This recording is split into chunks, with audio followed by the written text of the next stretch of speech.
పరదేశులో ఉండువని, అందుకు ఆయన వానితో, నేడు నీవు నాతో కూడా పరదేశులో ఉందని నిశ్చయముగా నీతో చెప్పుచున్నాను నేను. హల్లెలూయా.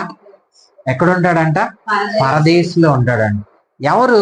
ఇక్కడ ఇద్దరు దొంగలు వేలాడి తీయబడి ఉన్నారు. 39వ వచనంలో ఉంటారు చూడండి. వేలాడి తీయబడిన ఆ నేరస్తులో ఒకడు ఆయన దూషించును, క్రీస్తు కదా, నిన్ను నువ్వు రక్షించుకోమని అన్నాడు. హల్లెలూయా.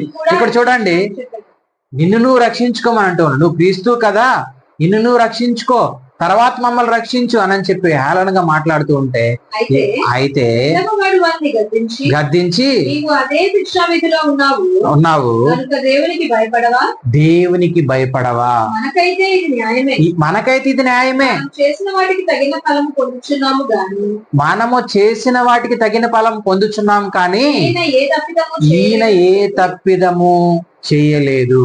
ఏం చేయలేదండి? ఈయన ఏ తప్పిదము చేయలేదు. అందుకే అంటూ ఉన్నాడు కదా, చేయలేదు. ఆయనను చూచి యేసు, నీవు నీ రాజ్యంలోకి వచ్చినప్పుడు నన్ను జ్ఞాపకం చేసుకోమను. హల్లెలూయా. దొంగ చూడు ఎలాగ అడుగుతున్నాడు, అయ్యా నీ రాజ్యంలోకి వచ్చినప్పుడు నువ్వేం చేయాలి?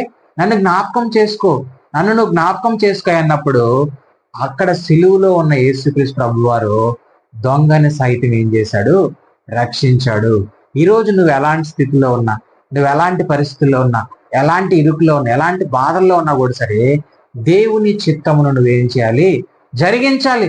యేసు సిలువలో ఉన్నాడు, అక్కడ కూడా ఒక వ్యక్తిని ఆయన ఏం చేశాడు? రక్షించాడు. ఆ వ్యక్తికి చెప్తూ ఉన్నాడు, నీవు నాతో కూడా పరదేశంలో ఉంటావు. నిశ్చయముగా నేను నీతో చెప్తూ ఉన్నాను, నిశ్చయముగా నేను ఈరోజు నీతో చెప్తున్నాను, ఖచ్చితంగా నువ్వేమై ఉంటావు? పరదేశంలో నాతో కూడా ఉంటావు అని చెప్పి దేవుడి లేఖనాలు చెప్తాను. చూడండి, ప్రకటన గ్రంథము 2:7 ఒకసారి చదువుకుందాము.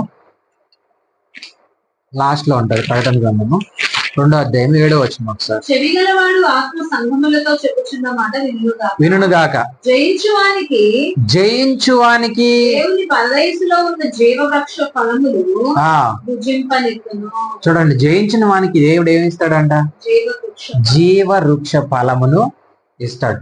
ఇక్కడ యేసు క్రీస్తు ప్రభు వారు ఏం చేస్తున్నారు? అక్కడ సిలువ సహితమును ఆయన జయిస్తూ ఉన్నాడు. ఇక్కడ ఈ దొంగకు కూడా ఏం పొందుకున్నాడు తెలుసు? సిలువలో జీవవృక్ష ఫలమును పొందుకున్నాడు. ఎందుకనంటే ఆ దొంగ ఆయన యేసు క్రీస్తు ప్రభు ఆయన నిజమైన రక్షకుడని ఆయన తెలుసు.